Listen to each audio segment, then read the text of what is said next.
So, like it's been said in the title of the video, that today we are going to talk about a really simple dish, dum aloo. Now, some of you might be wondering that how hard might it be to prepare such an everyday day-to-day like dish? Well, you're right. It's not hard, anyways.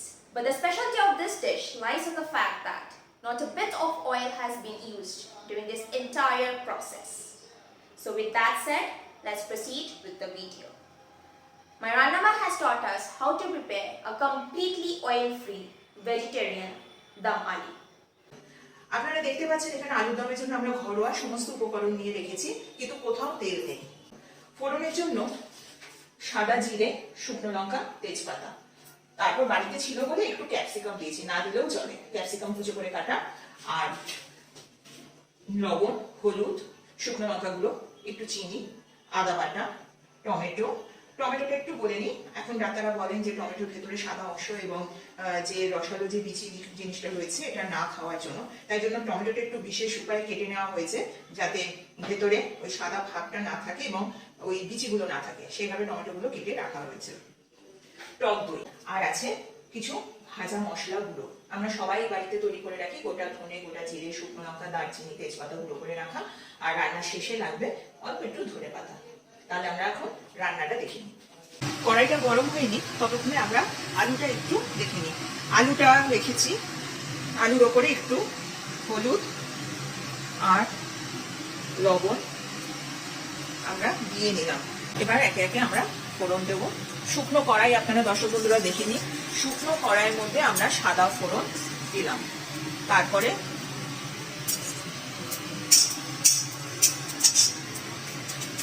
শুকনো লঙ্কা, একটু জিরেটা একটু রং ধরার পর আমরা শুকনো লঙ্কাটা দিলাম।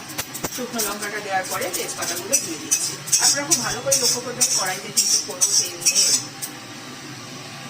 এরপরে আমরা ক্যাপসিকাম কুচিগুলো দিয়ে দিলাম। যদি বাড়িতে থাকে দেবেন, না থাকলে না দিলেও চলে, আছে বলে দিলাম। এর মধ্যে ক্যাপসিকাম যদি দেন তাহলে অবশ্যই ক্যাপসিকামে অল্প একটুখানি লবণ দিয়ে দেবেন, তাহলে ওটা মজবে ভালো, কারণ তেল ছাড়া তো। দর্শক বন্ধুরা দেখুন, আপনারা যে ক্যাপসিকামটা মজে এসেছে, নাড়াচাড়া পর ক্যাপসিকামটা নরম হয়ে গেছে। এবার আমরা নুন হলুদ মাখানো আলুটা দিয়ে দিলাম। একটু নাড়াচাড়া করে নেওয়ার পরে সামান্য একটুখানি জল, ওই থালাটা ধুয়ে যে নুন হলুদ লাগানো ছিল ওইটা অল্প একটু জল দিয়ে ধুয়ে কড়াইতে দিয়ে দেব।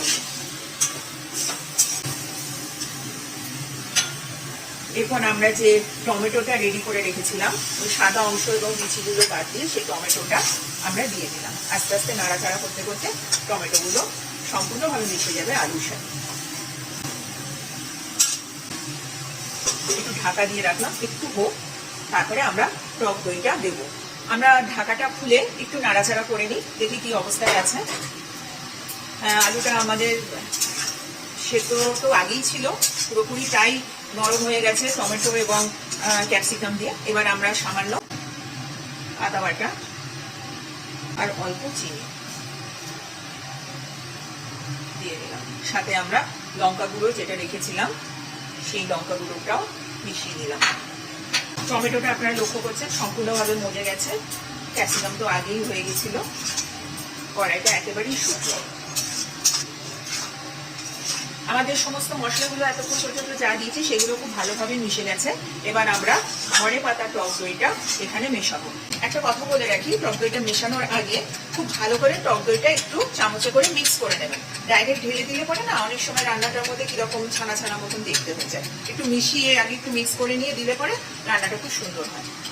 টক দইটা, এক বাটি টক দই আমরা এই আলুর মধ্যে পুরোটাই ঢেলে দিলাম। এর মধ্যে কিন্তু কোনো মশলা নেই, নুনও পর্যন্ত নেই।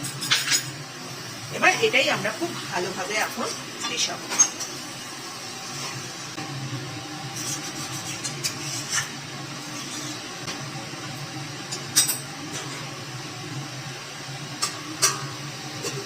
আমরা এবার একটু ঢাকাটা খুলে নিই, দেখে নিই যে আলুগুলো কি অবস্থা আছে। টক দই দেওয়ার পরে তো একটু জল জল হয়েই যায়, আলুগুলোকে একটু নাড়াচাড়া করতে হবে। আমরা ঢাকাটা মিনিট খানেক মতো রেখেছিলাম। দইটাও দেখা যাচ্ছে খুব সুন্দর করে মিশে এসেছে।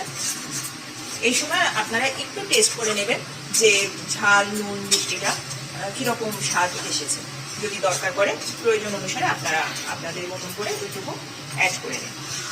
আপনারা যদি কড়াইশুঁটি খেতে চান তাহলে এর মধ্যে অল্প করে সেদ্ধ কড়াইশুঁটিও মিশিয়ে নিতে পারেন।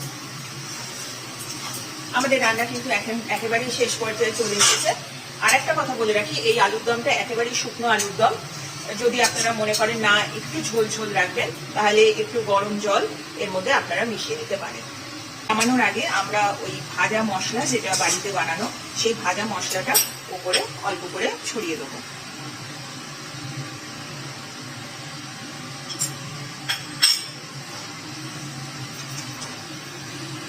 ভাজা মশলা দেওয়ার পরে আমরা ধনেপাতা কুচো অল্প করে দিচ্ছি। রান্না আমাদের শেষ, এবার আমরা এটা পাত্রে ঢালবো। দর্শক বন্ধুরা, আমাদের সামনে সুস্বাদু নিরামিষ তেলবিহীন আলুর দম সম্পূর্ণভাবে তৈরি। যদি আপনাদের ভালো লাগে তাহলে আপনারা লাইক, শেয়ার এন্ড সাবস্ক্রাইব করবেন, সাথে নোটিফিকেশন বেলটাও প্রেস করে দেবেন যাতে আগামী দিনে সুস্বাদু সুন্দর ঘরোয়া রান্নাগুলো আপনারা খুব সহজেই পেতে পারেন।